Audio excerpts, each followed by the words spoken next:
Bab 6116. Setelah akhirnya begadang hingga jam setengah 2, Elaine mengganti pakaiannya dan keluar dari lift setelah melanjutkan tidurnya. Ketika dia melihat Jacob masih duduk di sofa, dia langsung bertanya. Jacob, kenapa kamu belum ganti baju? Kamu harus keluar untuk menjemput putrimu. Yakub sadar dan berkata dengan sedih. Oh, kenapa kamu berkemas begitu rapi untuk menjemput putrimu? Elaine mengutuk dan berkata, apa yang telah kamu lakukan 2 hari ini? Apa yang sedang terjadi? Sepertinya ibumu sudah meninggal. Apakah kamu melakukan sesuatu yang tidak berguna di luar? Jacob segera membalas, omong kosong apa yang kamu bicarakan. Saya tidak melakukan apapun yang tidak berguna. Elaine bergumam, menurutku kamu tidak punya keberanian. Setelah itu, dia melihat waktu dan mendesak. Oke, ayo cepat pergi, kita akan tertunda dalam menjemput Claire. Jacob berdiri, mengambil kunci mobil, dan keluar bersama Elaine. Sesampainya di Culinan, tanpa sadar Elaine duduk di kursi penumpang. Setelah Jacob masuk ke dalam mobil, dia membuka navigasi dan memilih rute tercepat menuju bandara. Mobil melaju keluar dari komunitas dan menuju ke jalan tol bandara. Karena belum tiba jam sibuk, kondisi jalan relatif lancar. Elaine yang duduk di kursi penumpang sedang dalam suasana hati yang sangat baik. Claire tidak ada di rumah. Dia biasanya tidak memiliki siapapun untuk diajak bicara. Charlie berangkat lebih awal dan pulang larut malam. Adapun Yakub, tidak ada bedanya apakah dia memilikinya atau tidak. Jacob sibuk, dan pikirannya dipenuhi dengan fakta bahwa Mei-King akan segera menikah. Dan dia dalam keadaan linglung. Pada saat itu, tiba-tiba ada panggilan masuk di ponselnya. Karena ponsel terhubung ke Bluetooth mobil, dia dapat melihat di dashboard bahwa peneleponnya adalah Tuan Wu dari Asosiasi Lukisan dan Kaligrafi. Dia minum terlalu banyak tadi malam, dan semakin jauh kejadiannya, semakin sedikit yang dia ingat. Dia sedikit bingung ketika dia kembali tadi malam, jadi dia benar-benar lupa tentang Tuan Wu yang membawakan undangan pernikahan Mei-King kepadanya. Maka tanpa banyak berpikir, ia langsung menekan tombol jawab di setir. Di ujung lain telepon, suara menyanjung Tuan Wu terdengar. Wakil Presiden, ini saya, Wu, kenapa Anda tidak datang ke pertemuan hari ini? Apakah kamu minum terlalu banyak tadi malam? Jacob bersenandung lesu dan berkata, aku banyak minum tadi malam. Dan saya masih sakit kepala. Apa yang salah? Apakah ada sesuatu yang terjadi pada pertemuan itu? Tidak apa-apa, Tuan Wu berkata dengan cepat. Saya hanya khawatir Anda akan merasa tidak nyaman setelah minum terlalu banyak. Jadi aku meneleponmu untuk bertanya. Jika Anda memiliki sesuatu yang menyulitkan Anda mengemudi hari ini dan Anda membutuhkan saya untuk mengemudikan Anda, silakan ucapkan sepatah kata pun. Dengan itu, Tuan Wu tidak menunggu Jacob berbicara dan dengan cepat berkata. Ngomong-ngomong, Wakil Presiden, istri saya telah belajar pengobatan Tiongkok di rumah. Dan dia punya formula untuk menenangkan diri dan formula untuk menyehatkan hati. Sama seperti milikmu. Orang yang sering minum alkohol perlu menjaga livernya dengan baik. Jika kamu tidak keberatan, aku akan meminta istriku membuatkan ramuan itu di rumah dan mengirimkannya kepadamu nanti. Meskipun Tuan Wu tidak menghadiri makan malam kemarin. Namun saat mengantar Presiden Pei dan Jacob pulang, dia mendengarkan kedua pria mabuk itu mengobrol sepanjang jalan. Keduanya minum terlalu banyak dan tidak ada yang bisa diajak bicara. Jadi mereka memanggil satu sama lain sebagai saudara dan saling curhat satu sama lain. Tuan Wu mengetahui dari percakapan keduanya bahwa Presiden Pei sedang mencari promosi. Dan Wakil Presiden Eksekutif Jacob adalah kandidat terbaik untuk presiden berikutnya. Dengan dukungan penuh Presiden Pei, peluang untuk terpilih tentu saja sangat tinggi. Terlebih lagi, Tuan Wu mengirim Jacob pulang kemarin dan mengetahui bahwa Jacob sebenarnya tinggal di villa kelas 1 Thomson yang terkemuka. Yang memberinya pemahaman lebih dalam tentang sumber daya keuangan Jacob. Asosiasi Seni Lukis dan Kaligrafi merupakan perkumpulan hobi. Saat memilih presiden, kualifikasi dan pengetahuan profesional tidak penting. Lingkaran sosial dan kekuatan aset merupakan kriteria penting. Lagi pula, Dana asosiasi biasanya terbatas. Membiarkan orang kaya menjadi presiden tentu akan mengurangi kesenjangan dana asosiasi sampai batas tertentu. Dari sudut pandang ini, hanya masalah waktu sebelum Jacob menjadi presiden berikutnya. Jadi Tuan Wu ingin mengambil kesempatan ini untuk menjilat Jacob. Setelah Jacob berkuasa, ia akan memiliki kesempatan untuk menjadi orang kepercayaannya. Jacob bukanlah orang bodoh, dan dia secara alami bisa mendengar sanjungan yang telanjang dan terselubung dalam kata-kata Wu. Tentu saja, dia tidak akan menolak adik laki-laki seperti itu yang datang ke rumahnya. Untuk menikmati perasaan dipuji dan dipuji, dia berkata tanpa basa-basi. Ten, Wu, kamu perhatian. Aku sedang bersiap untuk pergi menjemputmu, putriku. Seluruh keluarga akan makan malam di luar malam ini, bagaimana kalau ini?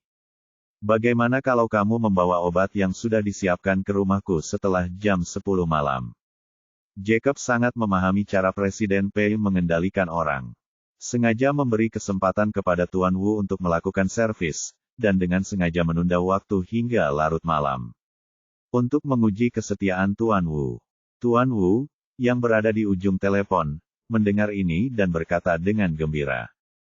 Oke, saya mengerti, Wakil Presiden. Jadi silakan saja dan saya akan menelepon Anda di Thomson setelah jam 10 malam. Elaine mendengarkan dari samping, dia sangat terkejut dan marah hingga matanya hampir berputar ke langit. Dan dia berpikir dalam hati, sial, Jacob ini benar-benar membuat kemajuan pesat dalam asosiasi kaligrafi dan lukisan. Dan dia bahkan punya anjing yang menjilati. Bagaimana jika dia benar-benar mendapat promosi? Sebagai bos, dia tidak diperbolehkan melihatku dengan sepatu hak tinggi. Jacob, yang berulang kali dipuji oleh Tuan Wu, melihat sekilas keterkejutan di ekspresi Elaine dan sengaja mengudara. Dia bersenandung dan berkata, baiklah. Aku akan menutup telepon dulu. Tuan Wu berkata dengan hormat, baiklah, Presiden, tutup telepon dulu. Jacob hendak menutup telepon ketika Tuan Wu tiba-tiba teringat sesuatu dan berkata dengan cepat. Ngomong-ngomong, Wakil Presiden, ada satu hal lagi. Jacob berkata dengan santai, katakan padaku. Tuan Wu buru-buru berkata, kamu minum terlalu banyak ketika saya mengirimmu pergi tadi malam. Saya tidak tahu apakah Anda masih ingat bahwa Profesor Han meminta saya untuk memberikan Anda undangan. Itu ada di kotak sandaran tangan untukmu, jangan lupakan. Ketika Tuan Wu menyebutkan undangan Profesor Han, Jacob hanya merasakan kepalanya berdengung, lalu tiba-tiba meledak. Dia merasa bersalah dan berkata kepada Wu di telepon. Oke, aku tahu itu, jika tidak ada hal lain yang perlu dilakukan, tutup telepon dulu. Setelah itu, dia segera menekan tombol tutup. Elaine di samping bertanya dengan rasa ingin tahu, Profesor Han, siapa Profesor Han ini? Bab 6117. Bab 6117. Jika Jacob memiliki kualitas psikologis yang lebih baik, dia secara alami akan mengatakan bahwa dia adalah rekan dari Universitas Lansia saat ini. Dan kemungkinan besar masalah ini akan selesai. Tapi Jacob adalah tipe pemain dengan kualitas psikologis yang sangat buruk. Siapa yang akan panik saat menghadapi pertempuran, dan akan berada dalam kekacauan saat panik? Elaine hanya bertanya dengan santai, keringat dingin sudah mengucur di dahinya. Jadi, sambil menatap Elaine dengan gugup, dia tidak bisa menahan diri untuk tidak tergagap. Tidak ada. Elaine menyadari ada sesuatu yang salah dan mengerutkan kening. Apa yang saya tanyakan kepada Anda, Profesor Han? Kamu bilang tidak ada siapa-siapa. Apa maksudmu? Siapakah Profesor Han? Undangan apa? Apa yang sedang terjadi? Saat dia mengatakan itu, dia melihat keringat dingin mengalir dari telinga dan pelipis Yakub, dan langsung bertanya. Yakub, kenapa kamu gugup? Apa yang kamu sembunyikan dariku? Jacob sangat bingung, tapi dia hanya bisa menahan diri dan menjelaskan. Aku benar-benar tidak menyembunyikan apapun darimu. Apa yang aku sembunyikan darimu? Elaine menatap tajam. Menatap Yakub, Yakub tidak berani memandangnya. Jadi dia hanya bisa berpura-pura fokus melihat ke depan. Elaine berkata saat ini, Jacob, kamu tidak bisa menyembunyikan sesuatu di wajahmu. Kamu pasti telah melakukan sesuatu di belakangku. Setelah mengatakan itu, dia segera membuka kotak sandaran tangan untuk melihatnya. Jacob tidak berani membiarkannya melihatnya. Meskipun dia belum membuka undangan dan melihatnya. Nama kedua mempelai pasti ada di undangan. Jika Elaine melihat kata, handmaking, masalahnya akan meledak sepenuhnya. Jadi, dia tidak punya pilihan selain berusaha sekuat tenaga dan menekan kotak sandaran tangan dengan kuat dengan sikunya. Tidak mengatakan apapun untuk membiarkan Elaine membukanya. Tapi semakin dia bersikap seperti ini, Elaine semakin merasa curiga dan semakin ingin mencari tahu. Jadi, dia mengertakkan gigi dan berteriak pada Jacob. Aku memperingatkanmu, Jacob, jika kamu tahu apa yang terjadi, lepaskan tanganmu dariku sekarang juga. Dan biarkan aku melihat apa yang terjadi. Kalau tidak, situasi hari ini aku belum selesai denganmu tentang masalah ini. Yakub cemas dan takut. Sambil terus bertahan, dia dengan keras kepala menolak dan berkata, "Oh, sebenarnya tidak apa-apa. Itu hanya undangan yang dikirimkan kepada saya oleh seorang kolega yang akan menikah." "Apa buruknya undangan?" Elaine berkata dengan tegas, "Itu hanya undangan rusak. Kenapa kamu tidak membiarkan aku melihatnya? Aku ingin melihatnya hari ini, jadi minggirlah dan cepatlah." Jacob menggelengkan kepalanya berulang kali, "Jangan membacanya. Ini benar-benar hanya undangan pernikahan." Melihat dia keras kepala dan menolak untuk melepaskannya. Elaine sangat marah hingga dia tiba-tiba bersandar pada lengan kanannya dan menggigitnya dengan keras. Jacob mengerang dan tanpa sadar menarik tangannya kembali. Sambil menjabat tangan kirinya juga, dan mobil pun membentuk huruf S di jalan raya. Saking ketakutannya, Jacob segera berbalik ke arah yang benar dan membiarkan kendaraannya terus melaju kembali ke jalur semula. Dia mengumpat tanpa berpikir, "Apakah kamu brengsek? Apakah kamu tidak tahu ini jalan raya? Kamu mau mati?" Elaine mengabaikannya, memanfaatkan momen itu untuk membuka kotak sandaran tangan dan mengeluarkan undangan berwarna merah cerah di dalamnya. Saat dia membuka undangan itu, dia bergumam di mulutnya. "Ini benar-benar undangan pernikahan, ya ampun, Jacob, kamu membosankan sekali. Jika seseorang mengirimi Anda undangan, mengapa Anda harus menyembunyikannya? Apakah kamu berselingkuh dengan istrinya? Lihatlah betapa gugupnya kamu." Setelah mengatakan itu, dia membuka undangannya. Dia juga memiliki pengalaman hidup. Saat membaca undangan, pertama-tama dia melihat tanda tangannya. Bagaimanapun, teks undangannya tidak lebih dari kata-kata sopan yang sama. Lalu tulis waktu dan tempat pernikahannya. Dia tidak peduli dengan semua ini. Dia hanya peduli pada Profesor Han dan mengapa Jacob begitu gugup karenanya. Oleh karena itu, dalam hitungan detik setelah pembukaan undangan, dia melihat dua nama, satu adalah Pollard Watt dan yang lainnya adalah handmaking. Handmaking. Melihat tiga kata tersebut, Elaine merasa seolah ada tiga pisau yang mencungkil matanya. Dan Yakub juga menjadi berani. Dia tahu bahwa situasinya sudah dekat. Jadi dengan secercah harapan terakhir, dalam 1 atau 2 detik setelah Elaine membuka undangan, dia mengulurkan tangan dan mengambil undangan dari tangan Elaine seperti ular berbisa yang menggigit seseorang. Ia meraihnya dan segera menurunkan kaca jendela samping pengemudi dan melemparkan undangan itu keluar jendela. Culinan itu melaju di jalan raya dengan kecepatan lebih dari 100 km per jam. Begitu undangan itu dilempar keluar jendela, undangan itu langsung menghilang. Yakub berpikir bahwa dalam waktu sesingkat itu, ada kemungkinan besar Elaine bahkan tidak punya waktu untuk melihat nama-namanya. Sekarang undangan tersebut dibuang sendiri keluar jendela, dianggap sudah mati dan belum dikonfirmasi.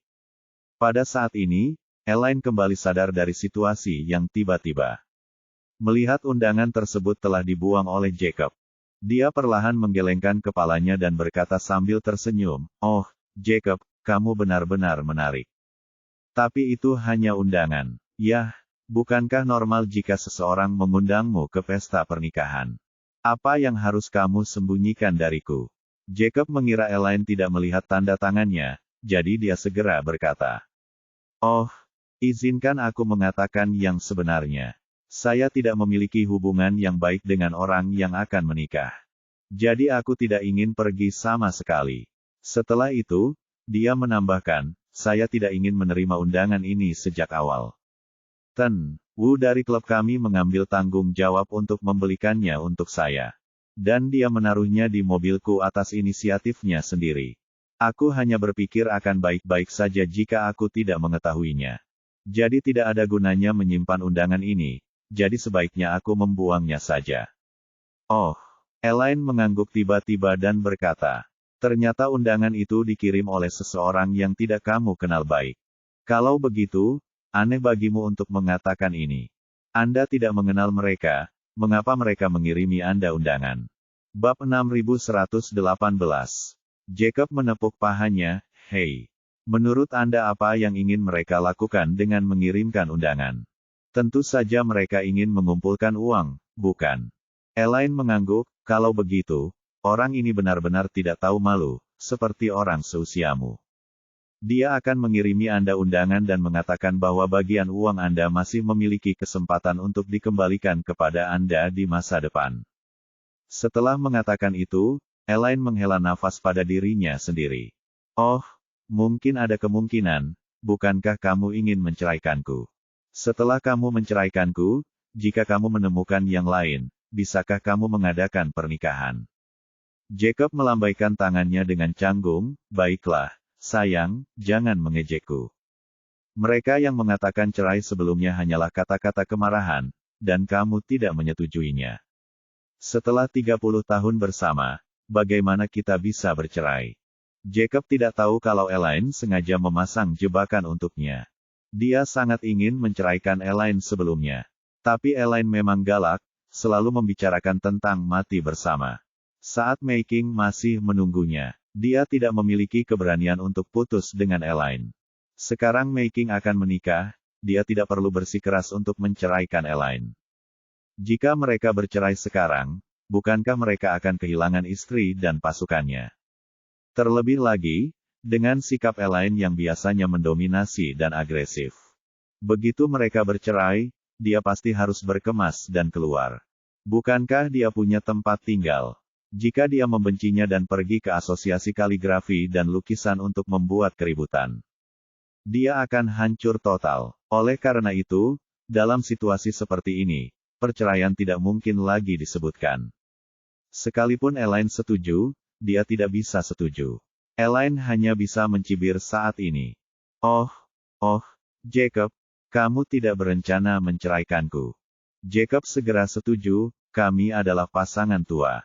Bagaimana mungkin orang yang serius masih bisa bercerai di usia setua itu? Bagaimana jika kabar ini tersiar, orang tidak akan menertawakanmu? Elaine dengan sinis berkata, oh, kalau begitu aku bingung. Kalau begitu Mei Qing sudah sangat tua, bercerai, dan menikah lagi, bukankah dia takut orang menertawakannya? Jacob tanpa sadar berkata, hei, Mei Qing sudah menjanda. Begitu dia selesai berbicara, wajah Jacob langsung menjadi pucat. Dan hatinya yang baru saja lega tiba-tiba bangkit kembali. Dan dia bertanya dengan gemetar, Elaine, istri, kamu mengapa kamu berpikir untuk menyebut dia? Elaine berhenti berpura-pura dan memarahi dengan marah. Jacob, aku pasti bisa melakukannya. Ini sudah waktunya, dan kamu masih berpura-pura bingung sambil berpura-pura mengerti. Kau menganggap remeh aku, Elaine. Bodoh sekali, namanya tertulis dengan jelas di undangan tadi, apa menurutmu aku tidak melihatnya? Jantung Yakub tiba-tiba berdebar kencang, dan seluruh hatinya tenggelam ke dasar. Dia gemetar dan berkata, istri, tua, kamu, dengarkan penjelasan saya. Saya tidak ingin berbohong kepada Anda tentang hal ini. Aku hanya tidak ingin kamu mengetahui dan mempengaruhi suasana hatimu. Elaine berbalik ke samping dan menamparkan wajah Jacob dengan marah. Lalu dia memarahi, Jacob, apa yang kamu lakukan denganku di sini? Mengapa kamu tidak ingin aku tahu bahwa itu akan mempengaruhi suasana hatiku? Apakah kamu pikir aku akan mempercayaimu? Setelah itu, dia bertanya dengan marah, apa katamu? Kapan Mei Qing kembali? Kapan kalian berdua berhubungan lagi? Yakub ditampar, dan dia marah dan takut. Putri dan menantunya tidak ada di dalam mobil, dan tidak ada seorang pun yang dapat menghentikan perkelahian tersebut. Dan dia tidak berani membalas Elaine. Begitu dia melakukannya, Elaine pasti akan melawannya sampai mati. Tidak peduli apa yang terjadi, dia akan menyerangnya, belum lagi dia masih mengemudi di jalan raya. Dalam keputusasaan, Yakub menutupi wajahnya dengan kesedihan dan berkata, "Sayang, kamu baru saja melihatnya. Dia mengirimiku undangan pernikahan. Dia punya pacar, oh tidak, dia punya tunangan, dan mereka akan menikah minggu depan. Saya yakin dengan dia. Dia tidak bersalah, jika tidak, mengapa mereka mengirimiku undangan? Saya juga kenal tunangannya, dia adalah profesor di Universitas Keuangan dan Ekonomi." "Tidak bersalah?" Elaine bertanya dengan tegas. "Kau berhubungan seks dengannya berkali-kali 30 tahun yang lalu. Kamu, balima tart yang tidak tahu malu, bahkan melakukan S3X dengannya di hutan di lereng kekasih sekolah. Apa menurutmu aku tidak tahu? Kalian berdua memiliki masa lalu yang buruk. Dan kamu memberitahuku bahwa kalian berdua tidak bersalah. Siapa yang percaya padamu?" Jacob tiba-tiba merasa tidak nyaman dan tergagap. Kalian semua siapa yang mengatakan itu, bukan apa-apa." Elaine menamparnya lagi dan berteriak histeris. "Kamu masih ingin berbohong padaku. Mei King memberitahuku semua ini secara pribadi, kamu masih ingin menyangkalnya." Jacob mengabaikan rasa sakitnya dan berkata dengan gugup, Bagaimana ini mungkin? Bagaimana dia bisa memberitahumu ini?" Elaine mendengus dingin, "Jangan lupa, saya bersama Mei King saat itu. Tapi teman baikku satu asrama. Dia sangat konyol dan manis, dan tidak bisa menyembunyikan apapun di wajahnya. Setelah dia selesai melakukan itu denganmu, wajahnya akan tetap merah sepanjang malam. Dia menipunya. Alasan mengapa saya tidak menyebutkannya selama bertahun-tahun adalah karena dia tetap pergi ke Amerika Serikat. Jadi aku tidak perlu menyebutkan hal-hal kotor tentang kalian berdua dan membuatmu memiliki sisa rasa yang tak ada habisnya." Setelah mengatakan itu, Elaine mengepalkan tangannya yang gemetar karena marah, dan berkata dengan suara gemetar, "Kamu bisa tahu dari ini. Kamu bajingan tidak pernah mengatakan yang sebenarnya kepadaku. Beritahu saya, bagaimana kalian berdua berhubungan? Kapan kamu berhubungan? Kapan Mei King itu kembali? Apakah kalian berdua langsung berhubungan begitu dia kembali?" Jacob tahu dirinya yang salah dan tidak berani menjawab pertanyaan Elaine. Dia secara tidak sadar menggerakkan tubuhnya ke kiri sebanyak mungkin untuk menghindari pemukulan lagi. Begitu Elaine melihat dia berhenti bicara, dia tahu ada sesuatu yang mengintai di hatinya. Jadi dia melepaskan sabuk pengamannya seperti orang gila, dan segera menerkamnya. Menggerakkan tangannya seperti kucing liar gila. Dia mencoba yang terbaik untuk menyapa wajah Jacob, dan berkata dengan getir, "Dasar balima tart, kamu berani mengkhianatiku. Aku akan membunuhmu." Bab 6119. Elaine sangat galak dan mendominasi dalam hidupnya. Namun di balik kekuatannya tersebut, ia memiliki sifat rendah hati dan sensitif melebihi orang biasa. Dia takut dipandang rendah oleh orang lain. Dan yang lebih takut lagi ditolak dan dikhianati oleh orang lain. Dan rasa rendah diri terbesarnya selama bertahun-tahun datang dari Mei King. Ketika dia di sekolah, Mei King menonjol dari keramaian. Saat itu, karena dekat dengan Mei King, dia bahkan sengaja didekati oleh laki-laki berkali-kali. Tujuan sebenarnya mendekatinya adalah untuk mencari peluang mengejar Mei King. Saat itu, Elaine kerap dipandang remeh karena berasal dari pedesaan dan keluarganya miskin. Dia selalu merasa sangat rendah diri di depan Mei King. Namun rasa rendah diri inilah yang membuat Elaine merasa bersaing dengan Mei King jauh di lubuk hatinya. Dan Elaine berpikir bahwa kemenangan terbesar dalam hidupnya adalah merebut Jacob dari Mei King. Semula Elaine mampu menghadapi Mei King sebagai pemenang. Namun, setelah menikah dengan Jacob, ibunya sering memanfaatkan Mei King untuk mengejeknya.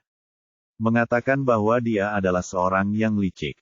Dia yang mengandalkan tubuhnya untuk mendapatkan kekuatan. Bahwa kuku kakinya lebih buruk daripada kuku Mei King, dan bahkan mengatakan bahwa dia telah menghancurkan hidup Yakub. Bertahun-tahun dan berbulan-bulan telah terakumulasi. Mei Qing telah menjadi kepekaan dan rasa sakit yang tidak dapat disebutkan di hatinya. Sekarang, ketika dia menyadari bahwa Mei Qing, yang telah berada di Amerika Serikat selama 30 tahun, telah kembali ke Bukit Oorus tanpa sepengetahuannya, kepekaan hatinya langsung tertusuk kebencian. Dan rasa rendah diri karena kehilangan tiba-tiba membuatnya marah. Yang lebih tidak bisa diterima olehnya adalah suaminya sudah lama mengetahui kepulangannya. Tapi dia merahasiakannya. Jadi dia pergi. Bahkan sekarang di jalan raya, dia melarikan diri dengan ceroboh. Melambaikan tangannya dengan tinju Bali Matart yang tidak mengikuti aturan atau etika bela diri apapun. Dan menyapa Yakub secara tatap muka. Jacob tidak menyangka Elaine akan benar-benar menyerangnya di jalan raya. Untuk menghindari kecelakaan mobil, ia mengerem dan menghentikan mobilnya di jalur cepat jalan raya. Lalu dia dengan cepat menghindari tangan Elaine dan berteriak keras. "Sayang, jangan impulsif. Ini di jalan raya, kamu tidak menginginkan nyawamu." Mata Elaine memerah dan dia mengertakkan gigi dan berkata, "Aku menginginkan kehidupan. Apa yang kuinginkan? Kamu dan Mei Qing berkumpul. Hidupku sudah tiada, untuk apa lagi aku harus hidup? Kita berdua harus berhenti hidup, biarkan mobil menabrak kita berdua sampai mati." Saat ini Jacob juga menyadari bahwa Elaine selalu berkata bahwa dia akan bertarung sampai kematiannya. Kata-kata ini jelas lebih dari sekedar kata-kata. Dia segera memohon belas kasihan. "Oh, istriku, aku benar-benar tidak ada hubungannya dengan dia." Saat ini, terdengar suara pengereman darurat dari belakang. Dan sebuah mobil melambat dengan canggung di belakang. Kemudian melewati culinan dan memulai dari kanan. Dia menyusul mobilnya, menginjak rem lagi, menurunkan kaca jendela, dan mengumpat. "Vic kamu, apakah kamu tidak ingin hidup lagi? Mengapa kamu memarkir mobilmu di jalan raya?" Elaine sangat marah, menurunkan jendela, dan menghadap ke mobil. Pada orang itu, dia berteriak dengan marah. "Sialan, aku hanya tidak ingin hidup lagi. Kenapa kamu menginjak rem? Kenapa kamu tidak memukul kami sampai mati saja?" Orang lain bingung, tanpa sadar dia berkata, "Aku, memukul culinanmu. Tidak pasti apakah kamu mati atau aku mati." Elaine segera berkata, "Oke. Kalau begitu mari kita berubah. Kamu mengendarai mobil ini dan memukul kepala kami. Aku sangat lelah hidup. Jika kamu tidak memukulku sampai mati hari ini, aku akan menghajarmu sampai mati. Kamu bahkan tidak berpikir untuk melarikan diri. Saya tidak ingin hidup lagi. Saya tidak takut mendapat masalah apapun. Bahkan jika Raja Surga datang, aku akan menggaruk wajahnya. Jadi jangan pernah berpikir untuk melarikan diri. Jika kamu melarikan diri, aku akan menuliskan nomor platmu. Jual mobil ini nanti, dan gunakan uang hasil penjualan mobil itu untuk membayar seorang pembunuh yang membunuhmu." Pria itu berkeliling dunia dan mendapat banyak informasi. Tapi dia belum pernah melihat kekejaman seperti Elaine. Karakter tersebut begitu ketakutan hingga tidak bisa lagi memegang kemudi. Dia menggenggam tangannya yang gemetar dan menghadap ke jendela, membungkuk dan meminta maaf. "Bibi, maafkan aku impulsif. Anda mengendarai Rolls-Royce, dan saya mengendarai Honda Civic. Stiker merah di mobil semuanya dibeli di Taobao seharga 50 yuan masing-masing. Akulah yang harus disalahkan atas apa yang terjadi barusan. Anda tidak boleh tersinggung, Anda adalah atasan dan saya adalah bawahan. Saya benar-benar tidak mampu menyinggung orang kaya seperti Anda, mohon berbaik hati kepada saya." Elaine melihat tatapan cemas dan bingung pihak lain. Mengetahui bahwa gaya bermainnya yang putus asa telah menang lagi. Dan dia terlalu malas untuk berbicara dengan orang asing. Seperti orang biasa, dia langsung memarahinya, "Keluar dari sini." Seolah-olah dia telah menerima amnesti, pria itu buru-buru berkata, "Aku akan keluar dari sini, aku akan keluar dari sini." Setelah mengatakan itu, dia menginjak pedal gas sampai ke bawah, dan mobil melaju perlahan. Begitu pria itu pergi, Elaine langsung mengincar Jacob lagi. Membanting tinjunya ke dashboard, dan mengumpat dengan marah. "Jacob, sebaiknya kau mengatakan yang sejujurnya padaku. Kapan Meking kembali? Yakub terkejut dan ketakutan, dan menjelaskan dengan gemetar. Aku benar-benar tidak tahu. Aku baru saja bertemu dengannya di Universitas Lansia. Saat dia menjadi profesor, jadi saya tahu dia kembali. Apa sebenarnya itu? Ketika dia kembali, saya tidak tahu sama sekali. Kamu kotor. Elaine mengertakkan gigi dan berkata, Meking telah pergi selama bertahun-tahun. Tapi dia tidak menghubungimu ketika dia kembali ke Bukit Oorus. Yakub berbohong dengan hati nurani yang bersalah. Apa yang saya katakan adalah kebenaran. Kami kebetulan bertemu satu sama lain di universitas untuk lansia. Dan sudah kubilang, dia punya pasangan dan akan segera menikah. Dia dan aku tidak bersalah. Bab 6120. Elaine mengerutkan kening dan memikirkan sesuatu. Setelah beberapa saat, dia berteriak seolah dia tiba-tiba mendapat pencerahan. Aku tahu. Setelah itu, dia menunjuk ke arah Jacob dan berkata dengan marah. Kami berdua telah bersama selama bertahun-tahun. Kamu menyebutkan perceraian kepadaku 2 kali, suatu kali ketika aku kehilangan seluruh uangku karena bermain kartu. Dan di lain waktu setelah saya ditangkap dan dikirim ke pusat penahanan karena skema piramida. Pada titik ini, Elaine menganalisis dengan suara dingin. Pemain kartu saya tidak akan menjelaskan secara detail, kesalahan memang ada pada saya. Tapi saya sangat menderita di MLM saat itu, Anda ingin menceraikan saya begitu saya keluar. Dan sejak itu, kami tidur di kamar terpisah. Saya sudah lama tidak menikah. Katakan padaku yang sebenarnya, apakah Meking kembali saat saya ditangkap? Jacob tiba-tiba berkeringat dingin karena ketakutan. Saat itu, dia tidak mengenali wanita di depannya. Dia tidak dapat menahan diri untuk berpikir pada dirinya sendiri. Apakah ini masih Elaine? Apakah dia memiliki kemampuan analisis logis yang kuat? Namun, dia tidak berani mengakuinya sampai kematiannya. Saat ini, dia berbohong dan berkata, sayang, ini sebenarnya tidak seperti yang kamu pikirkan. Selama waktu itu, Charlie dan aku hampir menjungkir-balikkan Bukit Oorus untuk menemukanmu. Bagaimana saya bisa punya waktu untuk bertemu orang lain? Kalau tidak percaya, kamu bisa bertanya langsung pada Charlie sesampainya di bandara nanti. Jacob yakin Charlie pasti akan membantunya menutupi kebohongannya. Lagi pula, dia juga hadir saat menjemput Meking. Dia mengetahui 4, 5, dan 6 hal yang terlibat. Dan dia pasti tidak akan mengatakan yang sebenarnya. Tanpa diduga, Elaine tidak dipimpin olehnya saat ini, melainkan berkata dengan dingin. Kenapa aku bertanya padamu? Jika saya ingin bertanya, saya akan bertanya pada Meking. Bukankah dia akan menikah? Oke, di hari pernikahan. Saya akan pergi ke tempat pernikahan secara langsung dan bertanya mengapa dia ingin merayu suami saya. Yakub menjadi pucat karena ketakutan. Jika Elaine pergi ke pernikahan Meking untuk menimbulkan masalah. Dan putra Meking ada di sana, dan mungkin beberapa teman lama ada di sana.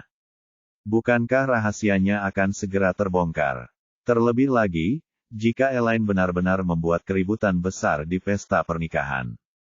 Maka dia akan merasa malu berkeliaran di Bukit Oorus mulai sekarang. Jika dia tidak bisa bertahan hidup di Bukit Oorus dan tidak bisa tinggal di rumah. Kalau begitu, bukankah dia tidak punya pilihan selain meninggalkan tempat ini selamanya? Jacob, yang sangat gugup, hanya bisa memohon. Sayang, percayalah padaku kali ini. Saya tidak akan mengatakan apa-apa, hanya berbicara tentang fakta bahwa mereka akan menikah. Tidak ada yang mungkin terjadi antara aku dan dia. Dari sini saja kamu bisa tahu bahwa aku tidak bersalah. Elaine berkata dengan marah, jika Meking kembali ketika saya ditangkap, sudah lama berlalu. Lama sekali, di tengah-tengah apa yang tidak bisa terjadi. Bahkan jika dia akan menikah sekarang. Itu tidak berarti dia dan kamu baik-baik saja saat itu. Mungkin kalian berdua berkumpul saat aku ditangkap. Anda meminta saya untuk bercerai dan saya tidak setuju. Dan kemudian dia memutuskan untuk menikah dengan seseorang. Hati Yakub gemetar ketakutan. Elaine dirasuki oleh Sherlock Holmes. Bukankah ini menyelesaikan kasus ini? Melihat Jacob tidak berbicara, Elaine langsung bertanya. Saya bahkan lebih bertekad menebak. Dia tiba-tiba menjadi marah, dengan marah merobek jeruji pada Jacob, sambil mengutuk. Oke, melihat postur tubuhmu, kamu benar-benar membuatku benar, bukan? Jacob, dasar bajingan tak berperasaan. Saya diintimidasi oleh ibumu di pusat penahanan. Dan kakiku patah. Kamu sangat baik. Dia benar-benar berhubungan dengan Mei Qing di luar. Dengar, aku akan mencabik-cabik wajahmu. Kalau begitu aku akan mencabut kedua bola matamu. Petik 2. Setelah itu, Elaine mulai melawan Jacob sekuat tenaga.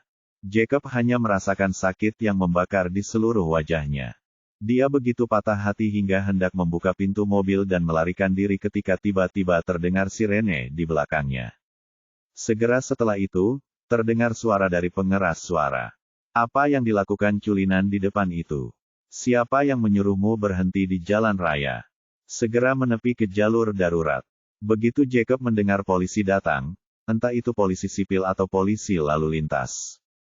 Dia segera membuka pintu mobil dan berlari keluar. Ketika dia melihat mobil polisi menderu di belakangnya, dia segera berlari menuju mobil polisi sambil menangis keras. Kawan polisi, tolong. Polisi lalu lintas itu segera berhenti di depannya, melangkah maju dan bertanya. Apa yang terjadi? Jacob menangis dan berkata, istri saya ingin mencungkil bola mata saya. Istri. Polisi lalu lintas itu mengerutkan kening dan tanpa sadar bertanya. Apakah kalian berdua berhenti dan bertengkar di jalan raya? Jacob berkata dengan sedih, dia memukulku. Tapi aku tidak melawan.